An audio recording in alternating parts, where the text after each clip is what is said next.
Hi there, Curtis. I am Brian, and today I'm going to review your resume.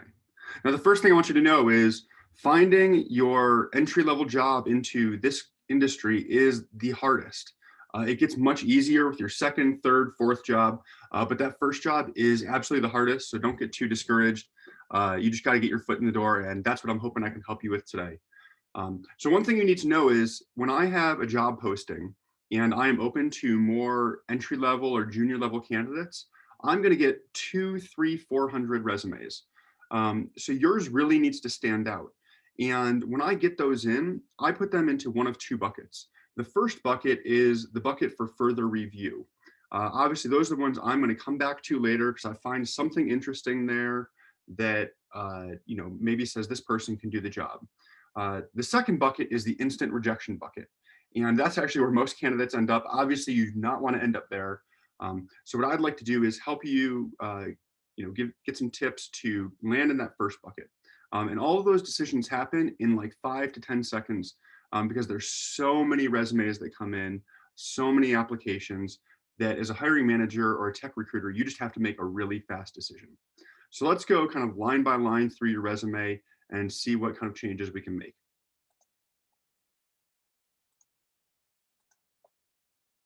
Okay, so first thing, I pull up your resume and we've got Curtis Woods, software engineer, full stack developer. My overall impression is, okay, we're using kind of a traditional format, which I like, that resonates with a lot of hiring managers. It's not like overly designed. One thing I note here is, okay, you got 2 pages. There's no way in your career at this point you should have 2 pages. Even myself on my own resume, after 15 years in a career, I only have about a page and a half. And I only recently did that. Up until about a month ago, I just had a single page. So we've got to find a way to trim this down to a single page, and I will provide some guidance along the way about doing that. Okay, we got Curtis Wood, software engineer, full stack developer. First thing you need to do is you need to decide on a title for this. You're not really getting much benefit out of having both these things there. I suspect you're trying to like maybe game some algorithm you think is happening with like people searching across resume databases. For the most part, that's not how it works. So we need to just pick one here. I would probably pick something like software developer. I would actually probably take the combination of those two. Curtis J. Woods, the second at gmail.com. I think it was smart of you to use the kind of like the upper camel case sort of like name convention here, in particular to highlight the two on your Gmail. So we got LinkedIn, GitHub, and your portfolio. So the first thing I always do is I open up any links that are at the top. So I'm going to go ahead and open up your LinkedIn, your GitHub, and your portfolio. Let's just click through these real fast. Cool, great. I love seeing a big smiling photo of you. That's great. Good way to start this off. Again, I would pick one of those titles, kind of stick with it. Greater Pittsburgh region, open to work, cool. And I'm a software engineer with a background in art. Now, something I want you to know is like, that's the first time that I've got an indication that now you have some kind of art background. And that to me, that's actually useful context. So we're gonna help use that to position you at the top of your resume. And so I scroll down and the primary thing I'm looking for when I go through LinkedIn is just to gather some information to see if there's any discrepancies between the LinkedIn profile and the resume that I've received. So this pretty much looks like what I've seen at your in your resume. You got a senior licensed agent, benefits advisor, cool. Okay, and then you did some independent contract work, start your own company. GA, Art Institute of Pittsburgh, Penn State, Comp Sci, cool. Okay, this all looks good so far. Let's go to your GitHub. Great, I love seeing the same photo. That's a good one to pick. And I like that you've got some recent activity. Pretty much hiring managers are never gonna actually click into all the projects. There's just too many applicants. But I do like seeing some recent activity. That's one of the things I will look for. Let's go to your website real fast. Okay, it looks pretty basic, pretty bare bones stylistically. That's fine. Um, I'd like to actually see that photo of you kind of smiling again, just like that continuity is really nice. That would also kind of brighten up this page a bit. Um, okay, hello, I'm Curtis. Welcome to my portfolio. Yep. Most people are not going to read a full paragraph of text. What I'd suggest is finding a line break, probably like right about here, right before with. Just start a new paragraph, because if you cut it off there, I actually would read the first paragraph. Skills, okay, we've got some skills listed. Okay, those are expand, collapse, those would be in your resume. I like seeing your projects here up front. You got some reasonably sized photos. What I would suggest is actually, well, I do like that this one has multiple screenshots. That's good. I would encourage you to add multiple screenshots for each of the projects you have. I'm not going to click into your live site or go to the actual code. Just show me the work. So what I would consider is changing the layout of this section a little bit so that each project is a full width, spanning both columns, and you just have multiple screenshots listed there. And in fact, it would be useful to have like a one sentence kind of like, 4 to 8 word descriptor of that project, similar to what you probably would find on a resume. But overall, these look okay. I would say stylistically, they look a little bit like a little bit amateurish, just like with the heavy borders on things and like the heavy gradations. So I would consider maybe going back through some of these projects and either kind of like applying something like, Tailwind, or just like modifying the style a little bit to feel a little bit more modern and tech oriented. Something to consider is when you're applying to a software company, is this is a high tech industry that has great designers, and you want to show that you are competent somewhat in design, especially for you coming with an art background. And what I mean is competent in design in the way that tech design kind of looks. So it needs to look kind of like modern and sleek. There are libraries, frameworks, things like Tailwind that can help you kind of take what you have and just apply like a cleaner look to it. So typically that means, getting rid of some of these borders, you know, like not using green type on a yellow background, that kind of thing. But overall, I wouldn't stress about that too much, but it will help you a little bit with these tech companies. Okay, let's go back to your resume here. So software engineer, full stack developer. What I would love to see up top is a one sentence descriptor, which is something probably like, 3D artist turned software developer. That tells me a lot about you. It tells me about your background. It tells me about, you sort of have this like technology, multimedia orientation already before you even got into software development. So to me, that's going to tie the thread of, the story of your life, which is kind of like, oh, you have this experience in like, art and 3D and modeling and stuff like that. And now you're going to software and it's like conceptually, obviously it's different, but there is like some connecting piece to those. So that's going to really help me as the recruiter, like frame you and understand you. And it also provides the unique headline that is not applicable to anybody else. So I want to remember Curtis Woods as that's the 3D artist turned software developer. So I would put that probably right up top where you currently have software engineer, full stack developer. Give them the narrative right at the beginning. Some things I would do also up top here, you got to add your phone number. That's like, you just need to have it. It's going to look like, it looks like it's missing right now. So that's one big thing here. Another thing is if you're applying to jobs in different cities, I basically always put my city location. So if you're applying to jobs in Pittsburgh, you need a resume that says, Pittsburgh, PA. If you're applying to jobs in San Francisco, what you want to do is have a resume version that says Pittsburgh, Pennsylvania, wants to relocate to San Francisco pending job offer. Give them some indication that you actually want to relocate to where that company is located. So right now you got two missing pieces here. One is location, the other is phone number. Definitely add those. Do not add them on. You don't need like a new line. You need to probably change the layout of this section a little bit so you're not taking up a bunch of vertical space. Okay, skills section. This is going to be a big one for you. Similar to what you described before, I think in maybe in your LinkedIn post or in your form response to me, you've got too much listed here. So I'm just going to go one by one and kind of tell you what I think you should do for each of these technologies. So for HTML5, cross off the 5. For CSS3, cross off the 3.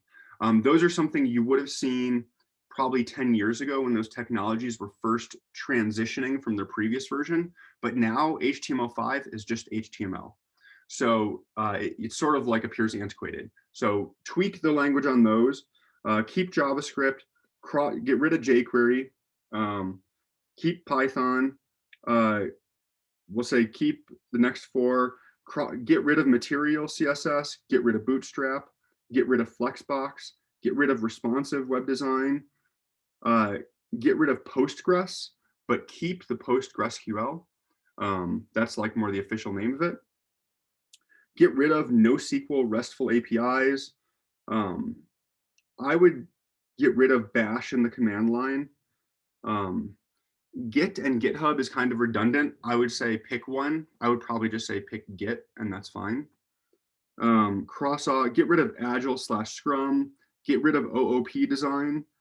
Get rid of Netlify, and I would probably say get rid of Heroku because there's a way we can inject that later on, further down in your resume to show that you have expertise there or some skill. So that's the first thing is you got too many things listed here. And the problem as a hiring manager when I see that is like, I think, oh man, this person's just like dumping off all the technologies they've ever possibly touched. So it doesn't actually give me any indication of what you know. So, what you're working with is like you're basically trying to game maybe some search algorithm or whatever, but you're actually hurting yourself with the people who ultimately decide whether you're going to get a phone call or not. So you need to, I think, focus more on the people and their interpretation of what's happening. So we got to list off fewer things. That's the first step. The second step is I think you need to have almost 2 different designations for the technologies. The first designation is proficient, and those are the ones that you feel pretty confident in, like that you could speak to in an interview. Like if someone asked you a question about that technology and your use of it, you would feel pretty confident describing it in detail and saying, the projects you've worked on with it. So things that you feel pretty darn comfortable with. So that's the first one is proficient. Have a section, just a straight line with the technologies that fall into that category. So maybe for you, that's, HTML, CSS, JavaScript. It's probably going to be some of the things you learned, I'm guessing, in General Assembly. The second category is familiar.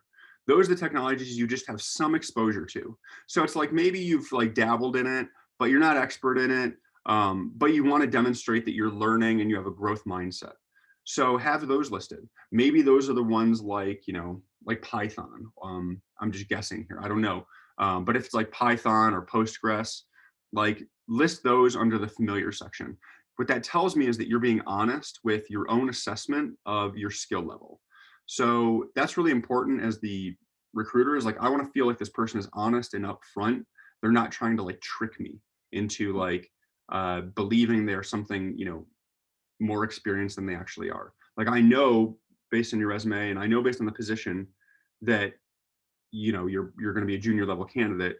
Don't try to like pull the wool over my eyes and dump a bunch of technologies and force me to figure it out.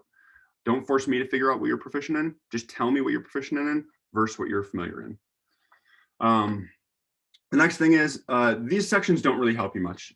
The other section, I would entirely remove this. When you list things like Microsoft Office, it looks like, like that's not a high bar for a software engineer, right? So just get rid of this whole section of other. It's not really helping you.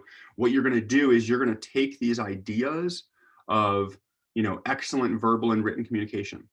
Well, rather than telling me that here, I want to see that demonstrated throughout your resume.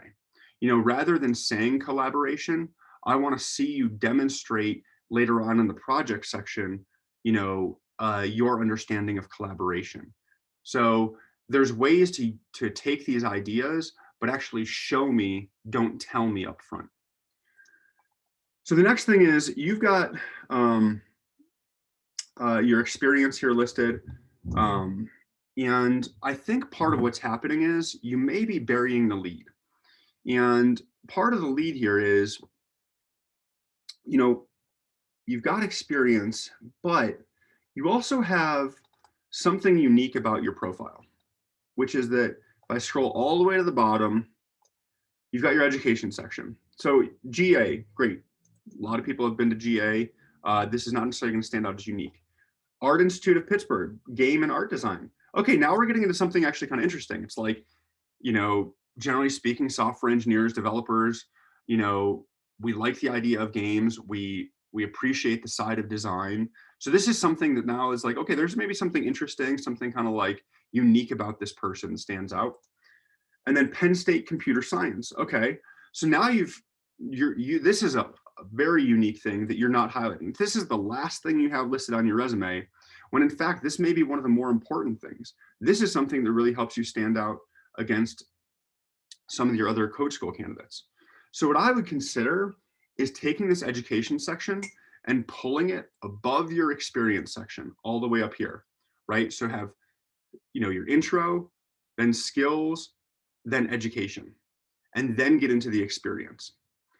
And I'd say I don't always recommend that, but I think with you, because you have been through some computer science education, I think you're not receiving enough of the benefits from your experience there. So I would consider pulling that section of education higher up. Now, there are some tweaks I think I would make to this. What's unclear about this section right now is which, if any, of these programs you finished. So I look at GA, Software Engineering Immersive, April 2020 to July 2020. Okay, I feel pretty confident that you finished GA. Art Institute of Pittsburgh, Game and Art Design. It's unclear, you know, you got basically, if I do the math, kind of like 11 minus 8, I see 3, and I'm like, okay, did Curtis finish a program here? So I'd really like to see if you did finish some of these programs, like the actual, you know, certificate listed or the actual like degree listed here. And that again is going to reinforce the idea that you're being like honest and upfront. And if you didn't finish the program, that's okay. So I'll use the Penn State computer science as an example. I do the math and I see, okay, May 2008 to September 2006. So maybe Curtis didn't finish this program. That's fine. What I would actually love to see with this Penn State computer science thing is, okay, what did Curtis learn in that program? So Penn State computer science, you know, maybe there was like, you know, you could list off some of the classes you took. You don't have to list the course numbers, but if you took, let's say, like an intro to, you know, an intro to programming class, and that covered, you know, things maybe like algorithms, or, you know, maybe it's like an introduction to algorithms, or data structures, and, you know, like function calls or something. I don't know what it is. Whatever the descriptor is, I'm sure Penn State has like a reasonable description that's very concise. I would consider adding that below your Penn State computer science area. List off like some of the things you actually learned, right? So, or the classes you actually took. I'd probably frame it from the lens of classes, because that's going to feel more formal and like more official that you learned that thing. And I think that's going to be particularly advantageous if you did not finish this program. So Penn State computer science, intro to algorithms, you know, data structures and whatever. Give me some details there. That's going to give me as an engineering manager a lot more confidence that like, you know, more than these other, you know, code school candidates that are applying. It's going to put you above all of them. So bring some more details, some more transparency to this section, and elevate, you know, what you learned in this computer science curriculum. That's a big one. So you've got some real good foundational pieces there, but I don't think you're using them to your full advantage. Okay, so then we would have the education section. Let's go on to the experience. Developer Week Hackathon, backend coder, 10-day long 3-man team virtual hackathon to complete a React Native app. So first thing I would do, this is a small thing, you got to change this 3-man team to say 3-person team. It's going to feel more inclusive. In particular, something you got to think about is like, these resumes are going to go in, and there's going to be a lot of, tech recruiters that first get them even before the hiring manager. And like 90% of recruiters are going to be women, right? So when they see this 3-man team, they're like, I don't know, maybe that doesn't resonate with me. Like stuff like that can get you instantly tossed into a rejection bin. So just be careful about it, but certainly change this one to say 3-person team. So, I was kind of like looking through this section, and I think that like number one, I think you can remove GA. I think that you should take GA, and the first thing you should do with it is say 3-month immersive boot camp to learn. Cut off everything after learn in this bullet, and just jump right ahead to HTML, CSS, Sass, JavaScript, MERN stack, all this stuff. So the way it should read is 3-month immersive boot camp to learn HTML, CSS, Sass, JavaScript, et cetera, et cetera. Continue on. So you can have a single bullet point that spans 2 lines that just gives a very concise descriptor of what that is. And then I would take this, that 2-line bullet thing, and I would drop that down or drop that into your education section. There's no need to really repeat General Assembly twice on your resume, right? Just give it in the education section. Don't list it off as like a separate experience. So right now there's sort of like some duplication that's happening here. Again, that's one of the reasons why your resume feels like longer than it actually should be and needs to be. So that's the first thing I do. I like that this sort of feels like something of a personal project, and I like that that's kind of a personal project, this developer week hackathon. I would probably remove this from the experience section and move this into the project section. And you want to explicitly list it as like a personal project, because a personal project is going to show that you're like growth oriented, that you're interested in learning, that you're like doing things on your own to learn and like to grow more skills. And that's really going to resonate with a lot of hiring managers. Certainly in this field, there are a lot of people who, in their free time do programming, and they like seeing that in the candidates that apply. So you're framing it here almost as a job, but I would actually just shift it into the project section and list it as a personal project. So that means your experience section would actually start out then with Woods Piano Studio, January 2017 to present. Now this makes a lot more sense to me, because the top thing I want to see on your resume is the most recent thing. So if the top thing on your resume says, of the experience section says present, that's going to like instinctively make sense to me. So now Woods Piano Studio is your first thing. And it's obvious based on the name, or at least it feels obvious, that this is either a business that you own and run, or it's like a family kind of business, right? So that's what I'm thinking right away. I'm like, okay, Woods Piano Studio, this is probably like Curtis's thing. Digital content creator, tech support. I would figure out if these are, official titles, then keep them. But you may want to either frame that as like something more like, maybe owner. Yeah, I would probably frame it as something maybe like, if that is the case, like owner. And actually, I just leave it at that. And maybe even frame it as like, I think what hiring managers want to know here is like, how much time is this going to take up? Like, is this a full-time job for Curtis? Because if it is, Curtis is going to have to make a choice between working on my code that I'm hiring him to do versus like this business he has. So if this is kind of like a side business, I would actually probably list it as something like owner of small side business. You want to frame it in a way that feels non-threatening to the hiring manager that is considering giving you a bunch of money for a software engineering role. The last thing this person wants is to feel like they're, you're going to have to make some choice between which things you're doing with your time. And that's particularly true in an environment where there's like more remote work happening. There's, less intrinsic elements of trust. So I would probably frame this as like, owner of small side business or digital content creator in small side business. Produced and sold digital goods to teachers. Number one, it's not really clear like what digital goods means, nor who these teachers are. So you might want to just like make this more, you kind of almost get into it a little bit in the second thing. I'd probably have a single bullet that says something like produced and sold digital goods like recital programs, logos, and banners for music teachers. That's a single bullet point that tells you everything that both these bullet points tell you.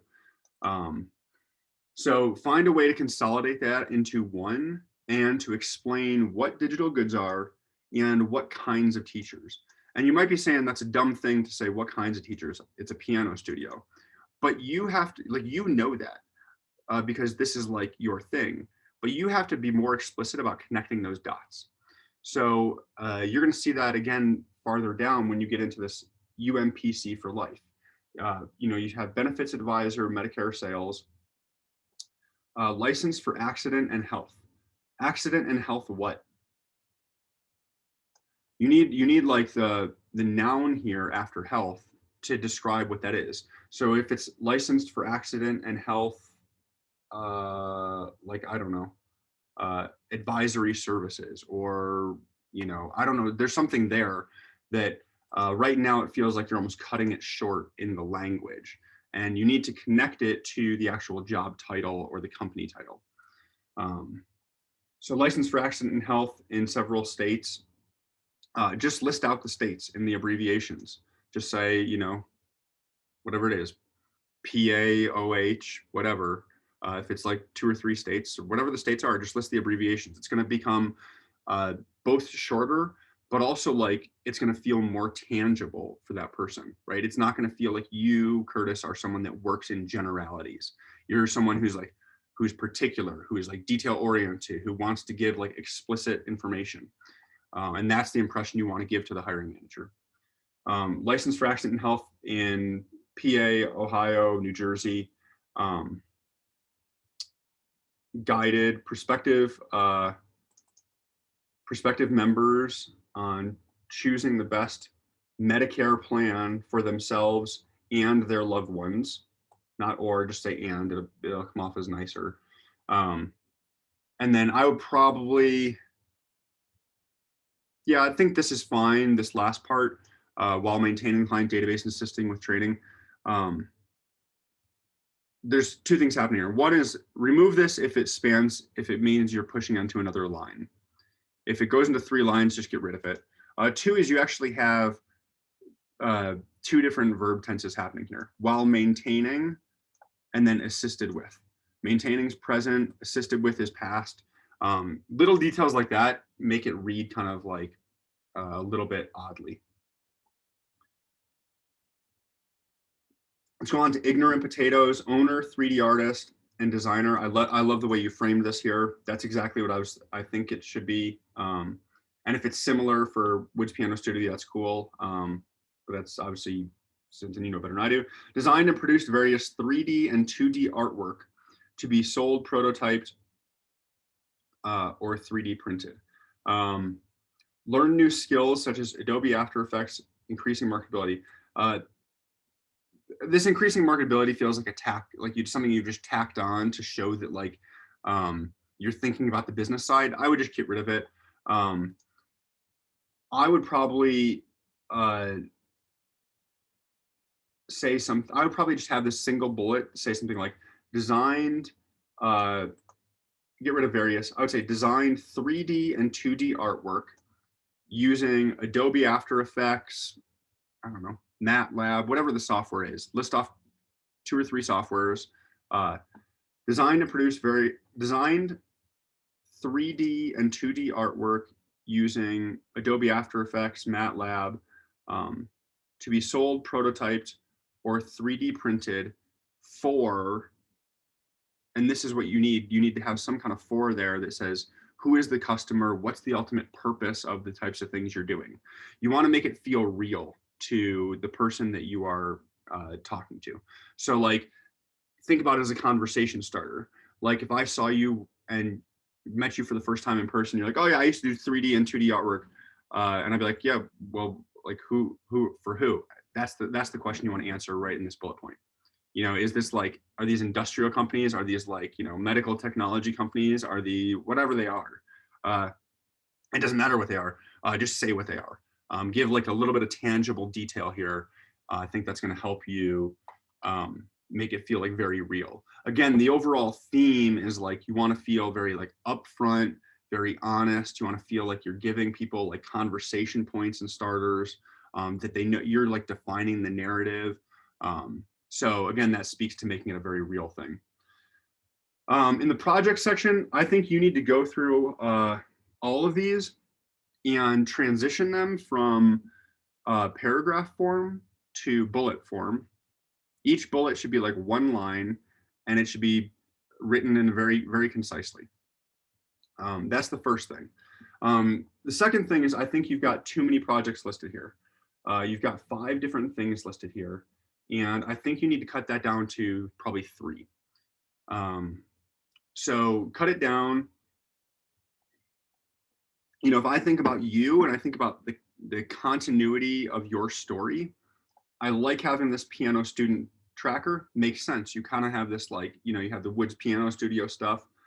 I like that intonation now feels like the version 2 of the piano student tracker. And then I think it's up to you to decide what the third one is. I think this turnout one is kind of interesting. I think that, yeah, GitHub is interesting. You know, I find the button console one a little bit less interesting because web audio API is, you know, not something that's like very like highly applicable to a lot of companies. So this is probably the one that feels most obvious to me to maybe cut out. Um, so, uh, you know, maybe what you do, I guess, if I think about it, this developer week hackathon thing, I've talked about bringing that down into the project section, listing it as a personal project, maybe in parentheses rather than in progress. So effectively what I'm suggesting is consolidating your previous listing of developer week hackathon backend coder, consolidating that with GitHub. It's a single entry in your resume listed as a personal project, you know, and now you've got, and you want to develop 2 bullet points for that thing, and you want to make them concise. So your job, it sounds like, was you developed the back end.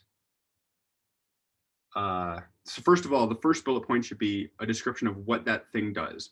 So the short version is something like, worked on a 3-person team to build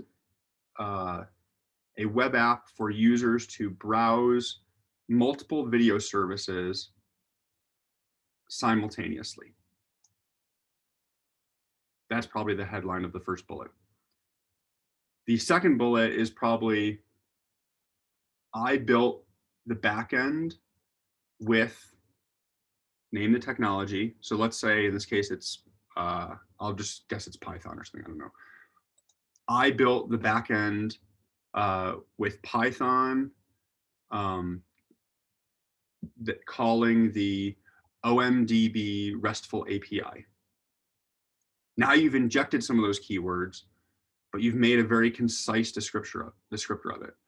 You don't need any of this other stuff like, you know, the Amazon Prime portion. You don't need to like removed a few bugs that would crash on Android. Like, you can get rid of that stuff.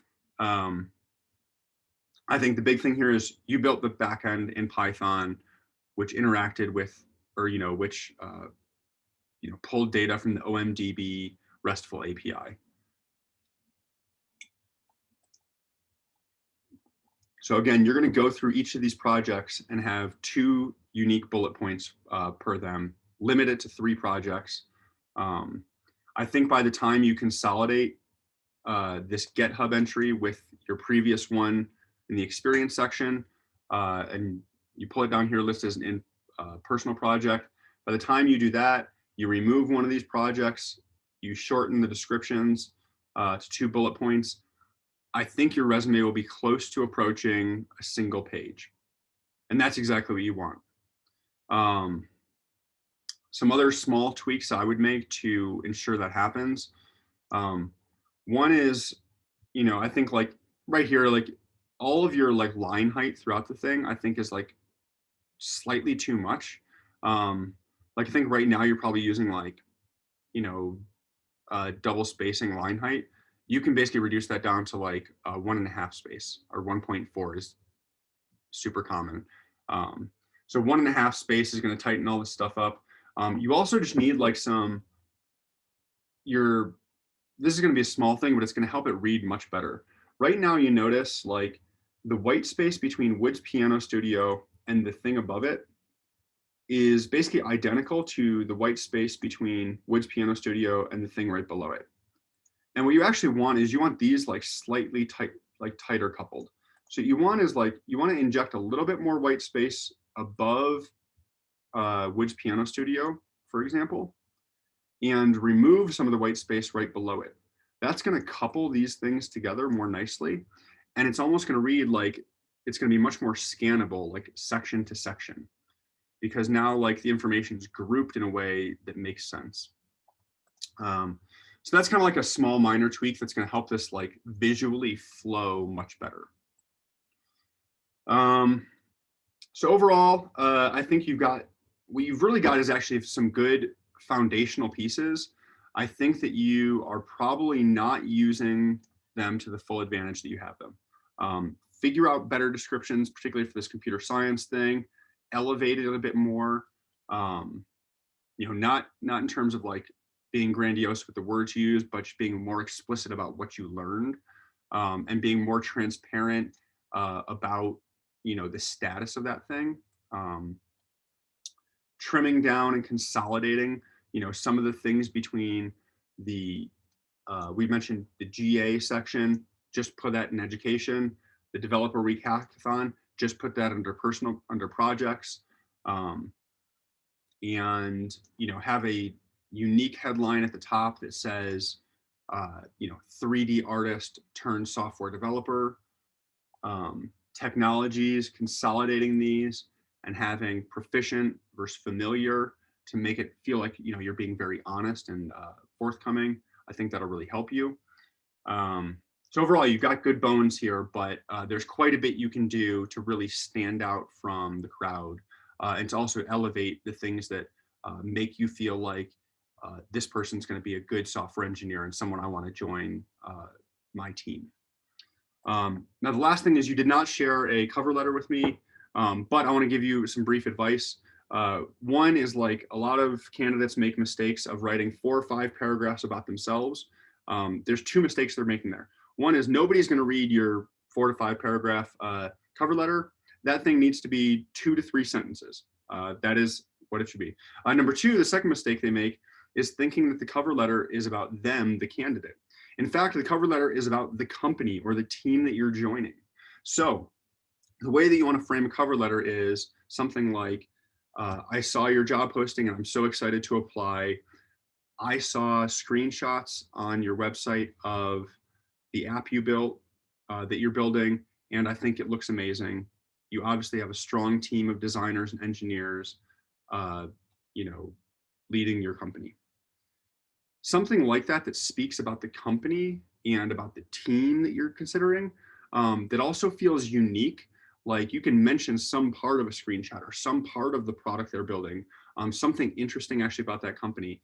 It's going to help you stand out much better than a long cover letter that's about you. So make it the cover letter about the company. The second part is if you're applying to a job, again, in San Francisco or maybe somewhere else on the East Coast, somewhere that you're not currently living, just state it like, I'm currently in Pittsburgh, Pennsylvania, but interested in relocating to San Francisco. What you're really doing there is you're helping reduce the risk for the hiring manager, who has to answer the question of, is this person ready to move 1,500 miles to come work for my company? So you want to preemptively almost answer that using your cover letter and using your resume. So overall, Curtis, I want to wish you the best of luck. Again, finding your first job in software engineering is the hardest. It will get easier, but I hope some of these tips will help you get a few more interviews and get a little farther along in the process. Bye-bye.